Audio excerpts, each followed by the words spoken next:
আজকে আমি এসেছি সাইবার সিকিউরিটি অ্যাক্টের যারা মামলা খেয়েছেন তাদের সাথে সংহতি প্রকাশ করার জন্য। আমি যেদিন কারাগার থেকে বের হয়েছি সেদিন থেকে আমি বলে যাচ্ছি যে আমার মামলাটা মিথ্যা ছিল, মিথ্যা ছিল, মিথ্যা ছিল। এখন অনেকেই উপলব্ধি করেছেন যে আসলেই ওই সময় মানুষ কত হয়রানিমূলক মামলার শিকার হয়েছেন।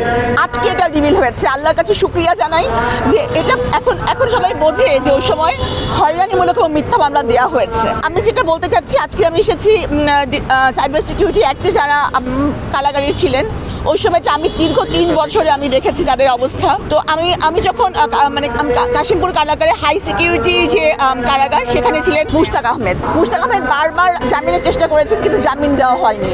একটা সময় উনি কারাগারে মৃত্যুবরণ করেন। তো এই ব্যাপারটা আমাদের মনে একটা বিপুল ভীতির সঞ্চার করে যে উদ্দেশ্য প্রণোদিত মামলায় জামিন দেওয়া হচ্ছে না। তো আমি অনেকেরই কষ্ট দেখেছি। তো আমি বলি যে এই আইনটা এটার বাতিল হওয়াটা মানে ক্ষেত্র বিশেষে আমি এই মামলা আইন সম্পর্কে অতটা ভালো বিশেষজ্ঞ নই। আর হচ্ছে যে সকল ধারা সাংবিধানের সাথে সাংঘর্ষিক সেগুলা বাতিল হওয়া আমি এটার পক্ষে। আর আমি মনে করি যে এখন আমাদের নতুন সরকার এসেছেন, তাদের কাছে আমাদের প্রত্যাশা অনেক। আরেকটা ব্যাপার হচ্ছে যে যেসব মামলা আমি একবার আমার স্যার সকলের শ্রদ্ধেয় জেরাই খান পান্না স্যারের কাছে জিজ্ঞেস করেছিলাম, স্যার জামিন কি হবে? বলে কেন হবে না? আমি বললাম আলোচিত মামলা। তখন বলে মা আমাদের আইনের বইতে আলোচিত মামলা বলে কোনো কিছু লেখা নাই, এরকম কোনো চ্যাপ্টার নাই আলোচিত মামলা। কিন্তু দেখা যাচ্ছে যে কিছু কিছু মামলায় জামিন দেওয়া হয় না। আমি মনে করি যে বিচার বিভাগকে একদম সম্পূর্ণ স্বাধীনভাবে বিচার বিভাগ কাজ করবেন, এটা আমাদের সাধারণ মানুষদের প্রত্যাশা এবং আমরা ন্যায় বিচার ইনশাল্লাহ পাবো, এটা আমাদের সবারই আশা।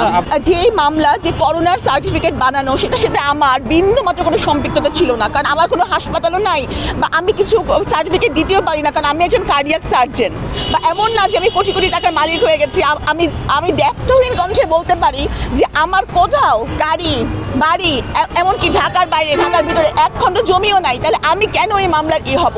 যে মানুষটা ওই সময় কেন একটা সাধারণ কার্ডিয়াক সার্জন সাবরিনাকে অসাধারণ বানানো হলো, কেন তার উপরে তাকে স্কেপগোট বানিয়ে তাকে সবার সামনে ফোকাসে আনা হলো, কেন মিথ্যা মামলাতে আমাকে গ্রেফতার করা হলো? এগুলো আসলে একটা সময় এখন জনগণ বুঝতে পারছেন, তখন জনগণ বুঝতে পারেননি, কিন্তু এখন জনগণ বুঝতে পারছেন যে কি পরিমাণ মিথ্যা এবং হয়রানিমূলক মামলা হয় এবং হয়েছিল। তো আমার মামলা যদি পুরো তদন্ত হয় আমি ইনশাল্লাহ ন্যায় বিচার পাবো, আমি আশা রাখি। আজকে নতুন সরকার এসেছে বলে না, আমি সেই যেদিন থেকে বের হয়েছি সেদিন থেকে আমি বলে যাচ্ছি আমি নির্দোষ, আমি কিছু করি নাই।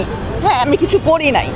তো আমি আশা করি এখন, আর আমার জীবন তো সব শেষই হয়ে গেছে, কারণ 3টা বছর আমি জেলখানায় ছিলাম। আমার জীবনের 3টা বছর কিন্তু কম কথা না। হ্যাঁ, 3টা বছর চলে গেছে, ক্যারিয়ার হারিয়েছি, সব কিছু হারিয়েছি। তো আমি চাই যে আমার মতো অন্য কোনো সাবরিনা একটা হয়রানিমূলক মামলার শিকার হয়ে যেন কিছু না হারায়। এখন আমার এটাই প্রত্যাশা, আমার তো আর কিছু চাওয়ার নাই। ব্রিটিশ সরকারের আমল থেকে একটা নিয়ম আছে, যারা বিসিএস ক্যাডার অথবা তারা কি শ্রেণীপ্রাপ্ত আসামি বলে পরিগণিত হবেন। হ্যাঁ, তো শ্রেণীপ্রাপ্ত আসামি মানে যে খুব আরামায়েশ তা কিন্তু না। সাধারণ কয়েদি যদি আজকে কচু বরাদ্দ থাকে, সেই শ্রেণীপ্রাপ্ত আসামিও কিন্তু কচুই পাবে, খালি পরিমাণটা একটু কম হবে, পরিমাণটা একটু বেশি হবে। হ্যাঁ, আর হচ্ছে তার রান্নাটা আলাদা হবে। তাই বলে এই না যে উনি সব কিছু করতে পারবেন। আর আমি এই কারাবন্দি অবস্থায় বা আমি যে বই লিখেছি সেখানে আমি একটা মিথ্যে কথা উল্লেখ করিনি, কারণ তখন যারা ছিলেন ওই সময় বিভিন্ন মতাবলম্বী বিভিন্ন মানুষজনই ওখানে ছিলেন।